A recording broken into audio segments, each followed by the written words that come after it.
Baiklah, hari ini kita akan sambung kepada pembelajaran yang lepas. Okey, ini adalah soalan penyelesaian masalah mengenai ungkapan algebra.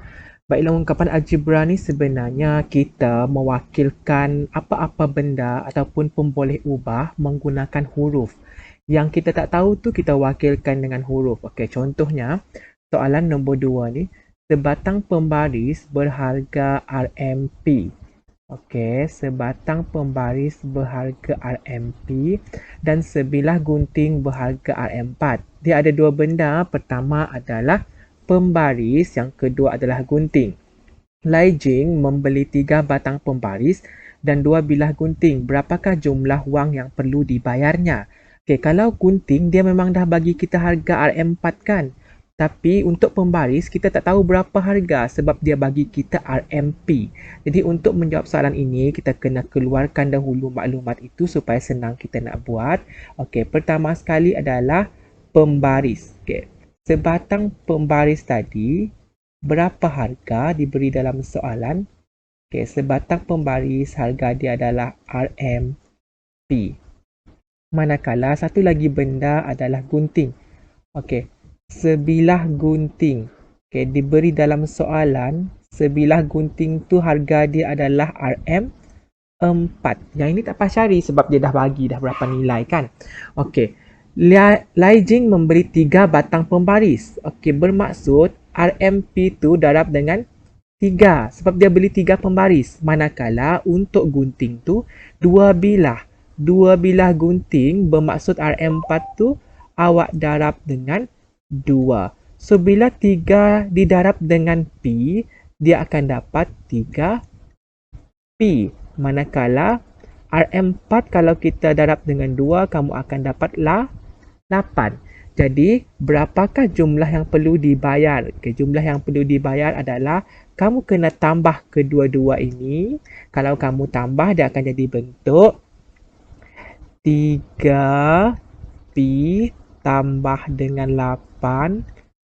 Okey, itulah.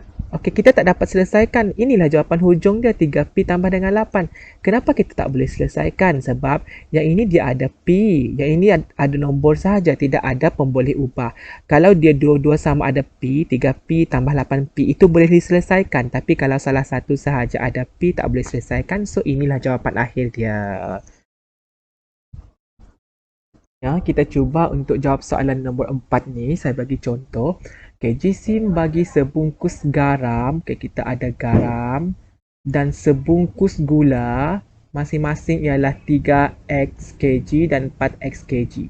Okey, jadi diberi dalam soalan garam. Okey, berapa jisim garam? Sama dengan 3x kg. Okey, seterusnya gula. Okey, untuk gula, okey, diberi dalam soalan gula adalah 4x kg. Okey. Jadi seterusnya sebungkus beras adalah kurang 2 kg daripada jumlah jisim bagi garam dan gula. Okey, jadi kita kena tahu dahulu. Okey, garam dengan gula ni berapa jisim dia kalau kita tambah? Okey, garam dengan gula tu jisim dia kalau kita tambah 2. Okey, garam dengan gula ni kita ada 3x dengan 4x kan? Bermaksud 3x tambah dengan 4x, kita akan dapat jisim kedua-dua itu adalah 7x. Okey, soalan bagi tahu untuk beras, dia punya jisim adalah kurang 2 kg kan? Okey, beras. Okey, jadi kita tadi ada 7x.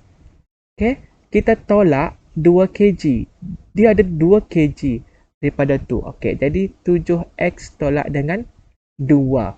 Okey, berapakah jisim dalam kg beras itu?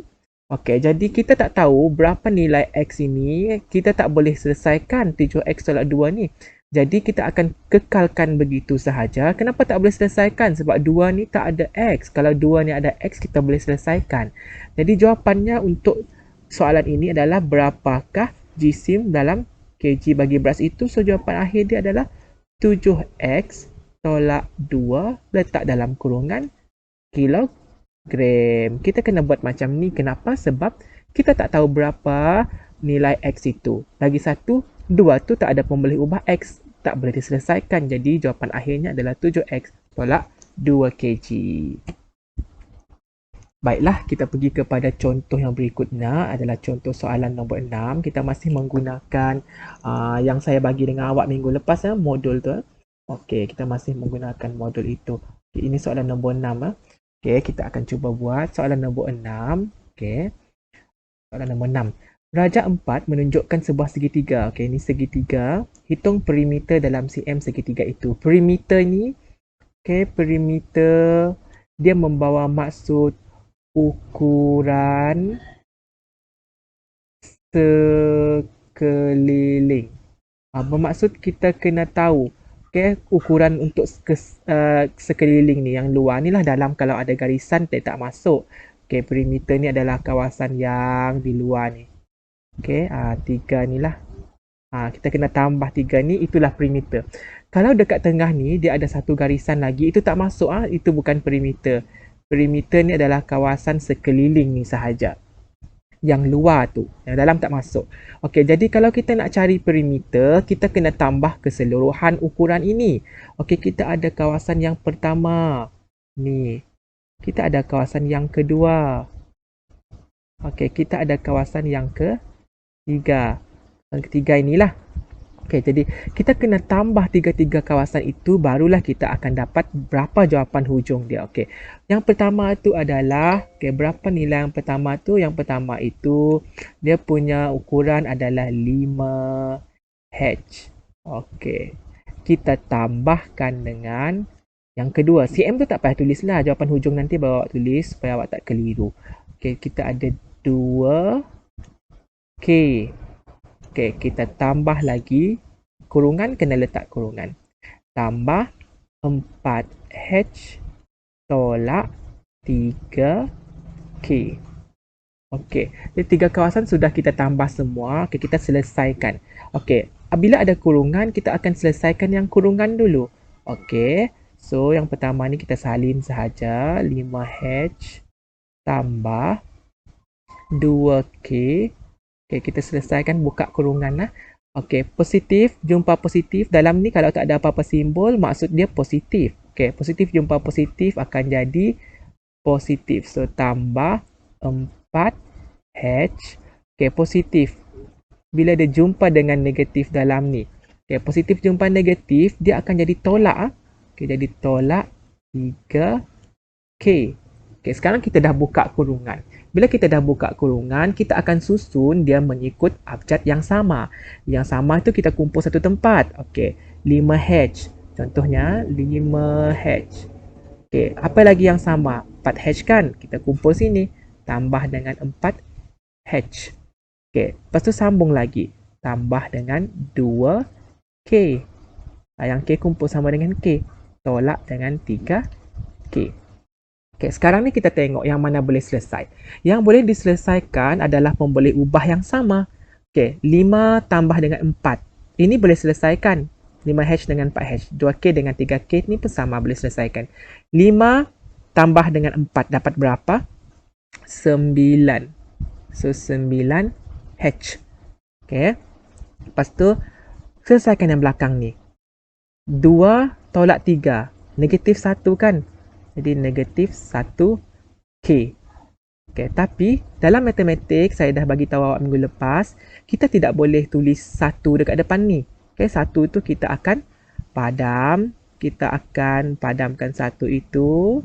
Okay, jadi kita tinggal tulis K sahaja.